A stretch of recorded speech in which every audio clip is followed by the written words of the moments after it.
یہ تفسیر شروع کر دیتے ہیں۔ تفسیر سننے سے پہلے ان آیتوں کے اندر کیا بات بیان کی گئی ہے خلاصے کے طور پر یہ بیان کر دی جائے، اور اس سے بھی پہلے اس کا بیک گراؤنڈ یعنی شان نزول بیان کر دیا جائے کہ آخر کس کے بارے میں بات چل رہی ہے،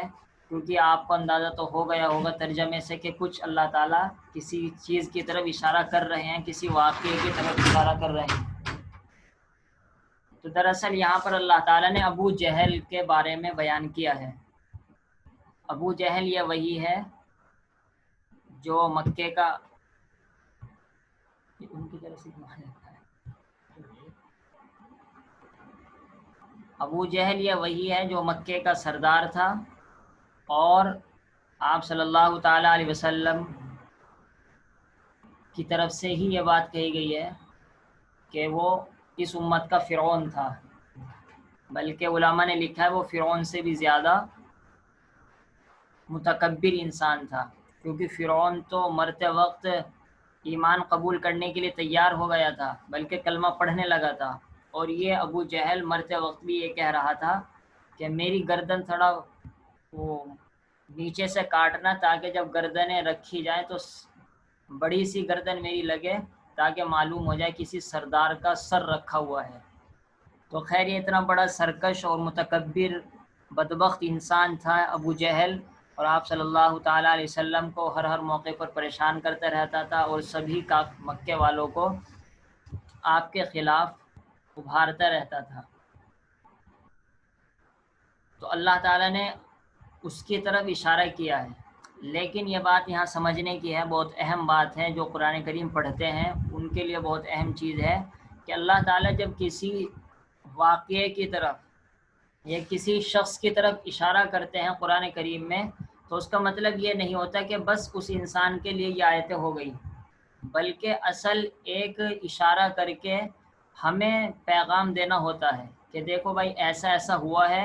اور اس کے اندر یہ کمی تھی، اس نے یہ کیا، ایسا کیا ایسا کیا، اللہ تعالیٰ نے اس کے ساتھ ایسا کیا، تم ذرا صحیح رہنا، تم اس غلط راستے پر مت چلنا، ورنہ تو کہیں ایسا نہ ہو کہ اللہ تعالیٰ کا حشر، اللہ تعالیٰ تمہارے ساتھ بھی وہی حشر فرمائے۔ تو ایسے موقع پر یہ نہ سمجھنا چاہیے کہ ہم سوچ رہے ہیں ہاں فلاں ابو جہل کا واقعہ بیان کیا جا رہا ہے اور ہم اپنی اصلاح سے اور اپنے عمل سے غافل ہو جائیں، بلکہ ہم کو یہ سمجھنے کی ضرورت ہے کہ اصل اللہ تعالیٰ نے اسی وجہ سے یہ نہیں کہا ان ابا جہل لا یطغی ان رآہ استغنی ان الی ربک یا ابا جہل الرجع، یہ اگر کہہ دیتے تو پھر تو ہم کہہ سکتے تھے کہ ابو جہل ہی کے بارے میں ہو رہا ہے۔ اللہ تعالیٰ نے تو انسان کہا ہے، تو اشارہ تو ابو جہل کی طرف ہو رہا ہے، لیکن لفظ انسان کے ذریعے سے بتلا دیا کہ ہر انسان کے اندر کچھ نہ کچھ اس طرح کی چیزیں رکھی گئی ہیں، وہ جتنا سدھرتا چلا جائے گا وہ برائی ختم ہوتی رہے گی، لیکن اصل انسان کے اندر گڑبڑی اور سرکشی ہے۔ تو یہ شان نزول ہو گیا، اور اسی سے اندازہ ہو گیا آپ کو، بلکہ تو صرف شان نزول تو اصل خلاصہ یہ ہے یہاں پر کہ ایک مرتبہ آپ صلی اللہ تعالیٰ علیہ وسلم بیت اللہ میں نماز پڑھ رہے تھے، یہ ابو جہل آیا اور کہنے لگا کہ آپ نماز پڑھتے ہیں، اگر میں نے اب کی مرتبہ آپ کو نماز پڑھتے ہوئے دیکھ لیا تو اپنے مدد کرنے والوں سے تمہارا سر کچلوا دوں گا، نعوذ باللہ نعوذ باللہ،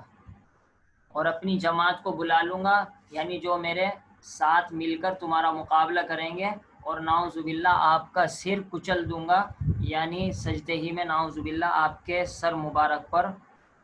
پاؤں رکھ دوں گا۔ ہمیں تو بولتے ہوئے بھی شرم آتی ہے، لیکن اس بدبخت نے ایسا کہا۔ تو یہ پوری صورت میں آخر تک اسی کا ذکر چلتا چلا جائے گا، پھر اللہ تعالیٰ نے اس کے کیا کہا اور کیا سزا ہوئی انشاءاللہ وہ آ جائے گی۔ باقی یہ واقعہ کیونکہ ان آیتوں میں بیان کیا گیا تھا، اس وجہ سے یہاں پر یہ بیان کیا گیا ہے۔ تو اب ہر آیت کا مطلب دیکھ لیتے ہیں۔ تو سب سے پہلے تو ہے کلا، تو کلا کا ترجمہ اصل تو یہ ہے یقیناً، تو اس صورت میں تو ہم یہ کہیں گے کہ یقیناً اللہ تعالیٰ ایک مضبوطی کے ساتھ یہ بات کہہ رہے کہ انسان کی اصل فطرت کے اندر سرکشی ہے، کہ انسان حق کے خلاف بات کرتا ہے، یعنی وہ اپنے آپ کو بڑا سمجھتا ہے اور اللہ تعالیٰ کی نافرمانی کرتا ہے۔ سرکشی کا مطلب یہی ہے، سرکشی کا مطلب یہ نہیں ہے کہ بس کوئی دوسرے کے اوپر ظلم کرتا ہو وہی سرکش کہلائے گا، بلکہ اللہ تعالیٰ کی نافرمانی ہی سرکشی ہے، وہ کسی بھی طریقے سے ہو۔ اور پھر اللہ تعالیٰ نے دوسری آیت میں یعنی آیت نمبر 7 میں یہ بیان فرمایا کہ آخر انسان سرکش کب بنتا ہے۔ انسان سرکش جب بنتا ہے ان رآہ استغنا، کہ وہ اپنے آپ کو یہ سمجھتا ہے میں کسی کا محتاج نہیں۔ جب یہ سمجھے گا میں کسی کا محتاج نہیں تو اس کے اندر تکبر آئے گا، اکڑ آئے گی۔ اسی وجہ سے آپ دیکھو گے اگر بھائی میں بڑا بھائی یہ سمجھنے لگے میں کسی کا محتاج نہیں تو وہ بڑا بھائی اس کے الفاظ الگ ہو جائیں گے، اس کا چلنا الگ ہو جائے گا، اس کا بھائیوں کے ساتھ سلوک الگ ہو جائے گا۔ ایسے ہی شوہر اگر یہ سمجھ لے کہ میں بڑا ہوں اور بیوی کچھ نہیں ہے تو اس شوہر کا رویہ گھر میں الگ ہو جائے گا۔ تو اس طریقے سے آدمی کے اندر سرکشی، تکبر، بڑائی جب آتی ہے جب کہ آدمی اپنا آپ کو یہ سمجھتا ہے وہ کسی کا محتاج نہیں ہے، حالانکہ ایسا ہو ہی نہیں سکتا، انسان کسی کا محتاج نہ ہو۔ انسان زندگی میں تو کیا، مرنے کے بعد انسان 4 آدمیوں کے کندھے پر جاتا ہے، تو اللہ تعالیٰ دکھاتے ہیں کہ وہ ہر وقت اللہ تعالیٰ کا تو محتاج ہے ہی، وہ تو سبھی جانتے ہیں، انسانوں کا بھی محتاج ہے۔ انسان کوئی کتنا بھی امیر سیٹ انسان ہو، ایسا نہیں ہے کہ وہ کسی کا محتاج نہ ہو۔ تو سرکشی جب آتی ہے جب آدمی اپنا آپ کو بے نیاز سمجھتا ہے۔ اور ہم اگر اللہ تعالیٰ زبان سے تو یہ کہتے ہیں کہ ہم اللہ تعالیٰ کے محتاج ہیں، لیکن حقیقت میں ہمارے دل کے اندر یقین نہیں کہ ہم اللہ تعالیٰ کے محتاج ہیں، اس وجہ سے ہم اللہ تعالیٰ کی نافرمانی کرتے ہیں۔ ورنہ تو بچہ جب اپنے ماں باپ کا اپنے آپ کو محتاج سمجھتا ہے تو وہ اپنے ماں کی بات گراتا نہیں ہے، وہ سمجھتا ہے کہ دودھ بھی یہیں سے ملنا ہے اور ضروریات بھی پوری یہیں سے ہونی ہے۔ اگر ہم بھی اس طریقے سے اللہ تعالیٰ کو یقینی طور پر یہ سمجھیں کہ ہاں ہم اس کے ہر ہر لمحہ اور ہر ہر پل میں محتاج ہیں، تو ہم بھی اللہ تعالیٰ کی نافرمانی نہیں کر سکتے، لیکن ہمارے میں صرف زبانی یہ بات ہے کہ ہم اللہ تعالیٰ کے محتاج ہیں۔ تو خیر یہ بہت اہم بات اللہ تعالیٰ نے ہر انسان کے بارے میں بتلا دی، اگرچہ اشارہ ابو جہل کی طرف ہے کہ انسان کی اصل کے اندر سرکشی ہے، اور سرکشی آتی ہے اس وجہ سے کہ وہ اپنے آپ کو یہ سمجھتا ہے کہ میں کسی کا محتاج نہیں۔ تو اللہ تعالیٰ نے اس کا جواب دیا ان الی ربک الرجعٰ میں کہ ٹھیک ہے تو دنیا میں سوچ لے کہ میں کسی کا محتاج نہیں، لیکن یہ سن لے مرنے کے بعد میرے پاس ہی آنا ہے، اور جب میرے پاس آئے گا تو مر چکا ہے، پھر اس وقت کیا کرے گا؟ اس وقت تو ظاہر سی بات ہے تو اپنے اوپر سے ایک مکھی بھی نہیں اڑا سکتا، اس وقت میں دیکھ لوں گا تو کس کا محتاج تھا کس کا نہیں، اور تو نے کس کی نافرمانی کی ہے کس کی نہیں۔ یہاں تک کہ 3 آیتوں میں یہ بات بیان کی گئی ہے۔ پھر اس کے بعد اس واقعے کی طرف اشارہ کیا ہے جو میں نے ابھی بیان کیا ہے کہ ارائیتا، کہ آپ صلی اللہ تعالیٰ علیہ وسلم نماز پڑھ رہے ہیں اور یہ ابو جہل منع کر رہا ہے، تو الذی سے مراد کون ہوا؟ ابو جہل، اور عبدن سے مراد ہوئے آپ صلی اللہ علیہ وسلم۔ کیا تو نے دیکھا جو کہ روکتا ہے بندے کو یعنی آپ صلی اللہ علیہ وسلم کو جبکہ وہ نماز پڑھ رہے ہوتے ہیں؟ تو کسی آدمی کا کسی کو نماز پڑھنے سے اور اللہ تعالیٰ کی بندگی سے روکنا ہی بہت بری چیز ہے، لیکن جب کسی اور اچھے بندے کو روکا جائے تو وہ برائی اور زیادہ بڑھ جاتی ہے۔ مثال کے طور پر اگر کوئی عام آدمی گناہ کرے تو گناہ ہے، عام آدمی کو بھی گناہ ملے گا، لیکن عوام کے اندر لوگوں کے اندر شعور نہیں ہوتا کہ یہ آدمی گناہ کرتا ہے، لیکن یہی گناہ اگر کوئی عالم کر لے تو سب شور کریں گے کہ عالم ہے پھر بھی گناہ کرتا ہے، اور وہی آدمی اگر کوئی بزرگ کر لے تو پھر تو بہت ہی زیادہ دنیا میں مشہور بات ہو جائے گی۔ تو اس طریقے سے کہ جب یہ روکتا ہے، اگر نماز پڑھنے سے روکنا ہی برا ہے، لیکن وہ نماز پڑھنے والا بھی کون ہے؟ وہ خود ہدایت پر یعنی سیدھے راستے پر جمع ہوا ہے، اور ساتھ ساتھ وہ خود ہی نہیں بلکہ ساری امت کو یہ کہتا ہے کہ گناہوں سے بچو اور اللہ تعالیٰ سے ڈر کر زندگی گزارو۔ یہ شخصیت ایسی ہے کہ ساری دنیا کو ہدایت کی تعلیم دیتی ہے، تو اس کا کام بھی اچھا، اس کا خود اپنا عمل بھی اچھا اور دوسروں کی دعوت بھی اچھی، اتنی چیزیں اچھی ملنے کے بعد اگر اس کو روکا جائے گا تو آپ سمجھ لیجئے کہ کتنا بڑا جرم کر رہا ہے۔ تو اس وجہ سے اللہ تعالیٰ نے ان 3 باتوں کو جمع کر دیا کہ کام بھی اچھا نماز، یہ شخصیت بھی اچھی کہ وہ ہدایت پر ہے، اور ساتھ ساتھ وہ دوسروں کو بھی اچھائی کا حکم دیتا ہے، یعنی اللہ تعالیٰ سے ڈرنے کا حکم دیتا ہے اور اللہ تعالیٰ کے گناہوں سے بچنے کا حکم دیتا ہے۔ تو ظاہر سی بات ہے ابو جہل کا روکنا بڑا ہی مجرمانہ عمل ہے۔ تو یہ تفسیر ہو گئی، انشاءاللہ ان سے ہماری آیتیں سمجھ میں آ گئی ہوں گی۔ اب ہم تیسرا ٹاپک یعنی نصیحتیں شروع کر دیتے ہیں۔ ماشاءاللہ بہت سے حضرات نے، لیڈیز نے بھی اور جینٹس نے بھی نصیحتیں لکھ کر بھی بھیجی ہیں اور وائس کے ذریعے سے بھیجی ہیں، اور تقریباً سبھی نے صحیح بھیجی ہے، ہلکی پھلکی سے کمی زیادتی ہے۔ باقی اگر اب کہ میں کہوں تو اس کا خیال رکھنا مختصر بھیجا کریں، کیونکہ اصل آپ کو سمجھانا تو نہیں ہے بلکہ صرف یہ دکھانا ہے کہ ہم سمجھ گئے ہیں۔ تو ہلکا سا اشارہ کر دیا کیجئے کہ مثال کے طور پر ہم اقرا سے یہ سمجھتے ہیں کہ ہم کو پڑھنا چاہیے، بسم ربک سے یہ سمجھتے ہیں کہ ہم کو بسم اللہ پڑھنی چاہیے قرآن کریم کے شروع کرنے سے پہلے، اکرم سے یہ سمجھتے ہیں کہ اللہ تعالیٰ کرم فرمانے والے ہیں لہذا ہم کو اس کی طرف توجہ کرنی چاہیے۔ اس طریقے سے مختصر آپ کر لیں، انشاءاللہ آپ کا بہت فائدہ ہوگا۔ اور اصل قرآن کریم سے جو ایک تعلق پیدا ہوتا ہے وہ اسی کے ذریعے پیدا ہوتا ہے۔ آپ خود کو اندازہ ہو جائے گا کہ جب چند دن گزر جائیں گے آپ کا ایک وہ سبق ہوگا جن کی نصیحت آپ نے بیان کی ہے، اور ایک وہ سبق ہوگا جس کی نصیحت آپ نے سنی تھی۔ تو ان دونوں سبق میں اور ان دونوں صورتوں میں آپ بہت فرق محسوس کریں گے۔ اس کی وجہ یہ ہوگی کہ اس پر آپ کی اپنی محنت ہوئی ہے، اور اس پر آپ کی اپنی محنت نہیں بلکہ سن رکھا ہے۔ سننے میں اور کرنے میں بڑا فرق رہتا ہے۔ تو نصیحت نمبر 1، ان الانسان لیطغی، کہ ہر انسان کے اندر اصل سرکشی ہے، لہذا ہم کو سرکشی سے توبہ کرنی چاہیے اور اپنے مزاج کے اندر سے یہ سرکشی، نافرمانی اور اللہ تعالیٰ کے خلاف چلنا اپنی طبیعت سے نکالنا چاہیے۔ نمبر 2، ان رآہ استغنیٰ سے معلوم ہوا کہ انسان کے اندر سرکشی جب آتی ہے جبکہ وہ اپنے آپ کو محتاج نہ سمجھے۔ اسی وجہ سے اللہ تعالیٰ نے شروع میں فرمایا اقرأ بسم ربک الذی خلق خلق الانسان من علق، کہ انسان تو یہ دیکھ کہ تجھ کو گوشت کے لوتھڑے سے اور گوشت جمے ہوئے خون سے پیدا کیا ہے، تو کیا تو اپنے آپ کو بے نیاز سمجھتا ہے؟ اگر تو بے نیاز ہے اور کسی کا محتاج نہیں، ذرا اپنے آپ کو پیدا کر کے دکھا۔ تو ہر آدمی اپنے اندر تواضع پیدا کرے، اور تواضع پیدا کرنے کا سب سے بہترین طریقہ ہے وہی کہ اپنی پیدائش پر غور کرے کہ میں پیدائش کہاں سے ہوئی ہے، کس طریقے سے ہوئی ہے۔ اگر اللہ تعالیٰ وہیں چھوڑ دیتے، آگے نہ لے جاتے یا اب دوبارہ وہیں پہنچا دیں تو میں اللہ تعالیٰ کا کیا بگاڑ سکتا ہوں؟ تو سرکشی پیدا ہوتی ہے اپنے آپ کو بے نیاز اور محتاج نہ سمجھنے سے۔ اس وجہ سے یہ مرض اپنے اندر سے نکالنا چاہیے۔ اب دیکھو، اگر آپ یہ بیان کریں گے کہ بھائی انسان کے اندر اصل سرکشی ہے اور سرکشی اس وجہ سے ہوتی ہے، اس کو بیان کر لیجئے کہیں بھی آپ کو بیان کرنے کا موقع ملے، اور پھر اس کو قرآن کریم سے سمجھائیے، تو آپ کی بات کے اندر اثر بھی رہے گا اور لوگوں تک قرآن بھی پہنچ جائے گا۔ اور اگر آپ ایک ویسی بات کہیں گے تو اگرچہ وہ بات صحیح ہوگی لیکن اس کا اثر اتنا نہیں پڑتا جتنا کہ قرآن کا اثر پڑتا ہے۔ تو اس وجہ سے قرآن سے پڑھنے سے یہ فائدہ ہوتا ہے۔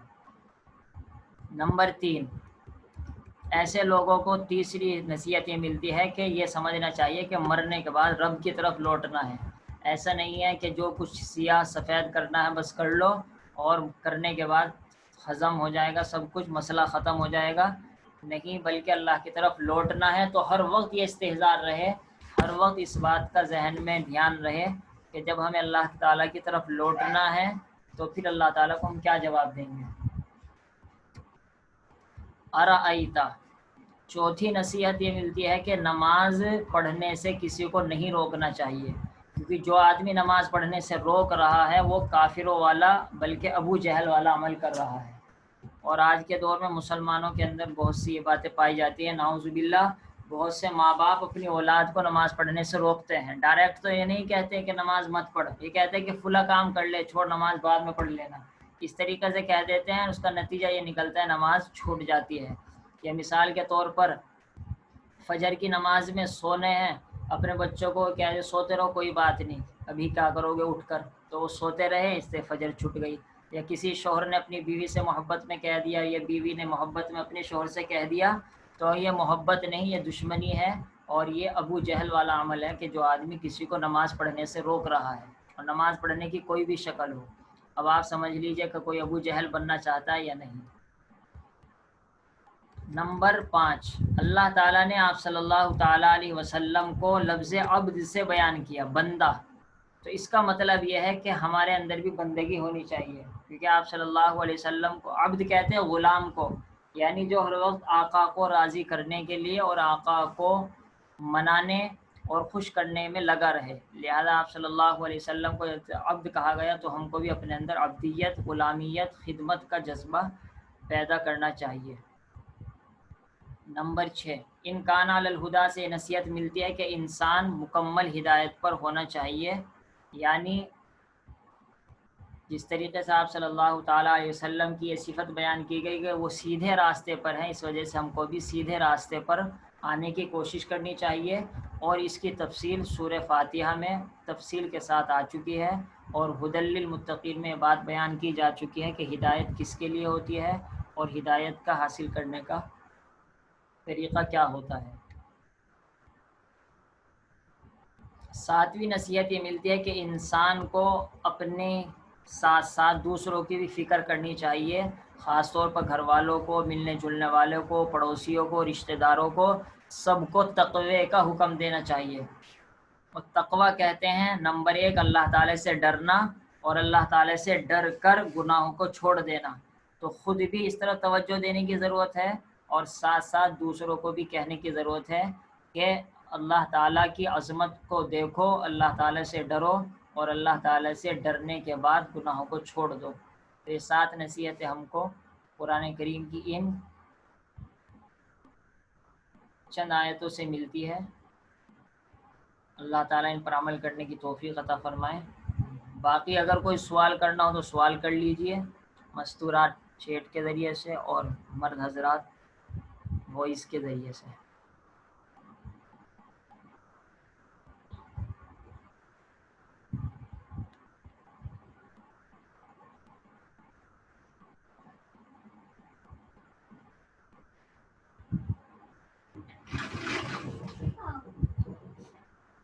معلوم نہیں۔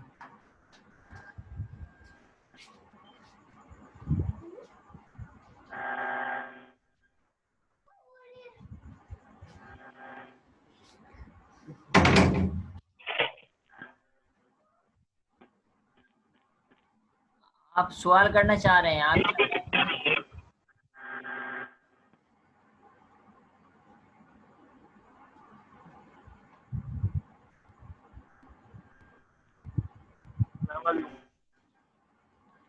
جی اب آپ استغنا میں یہ آپ کا ماضی ہے، جی تو یہ مطلب کس شعبے میں آتا ہے؟ جی مصدر ہے یا ماضی کا کوئی صیغہ ہے؟ رعا ماضی ہے، ماضی، اور یہ ان اس پر داخل ہے، اس کو کہتے ہیں مصدریہ، اور اس کا مطلب یہ ہوتا ہے کہ وہ جو ورب پر داخل ہوتا ہے تو اس کو ناؤن ورب بنا دیتا ہے۔ یعنی یہ واحد مذکر غائب ہوتا ہے یا کیسے؟ جی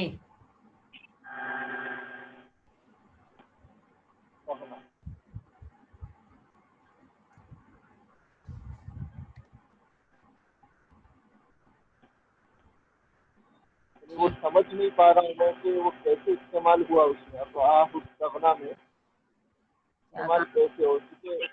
یا آتا ہے، یعنی میں سمجھا نہیں، آواز صاف نہیں آئی۔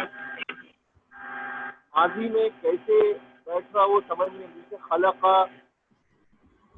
اس طرح سے آتے ہیں ماضی میں، یہ کیسے ہوا یہ وہ سمجھ نہیں۔ دراصل یہ تھوڑا گرامر کی بات ہے، انشاءاللہ ہو سکتا ہے کہ اس کو گروپ میں بھیج دوں، اس میں تھوڑی بات آئے گی، ہو سکتا ہے کل انشاءاللہ اس کو سمجھا دیں، اس کو تھوڑا سمجھانے کی ضرورت پڑے گی، اب تو وقت نہیں ہے، تو معذرت۔ سبحان اللہ و بحمدہ، سبحانک اللہم و بحمدک، نشہد ان لا الہ الا انت، نستغفرک و نتوب الیک۔ سبحان ربک رب العزت عما یصفون، وسلام علی المرسلین والحمد للہ رب العالمین۔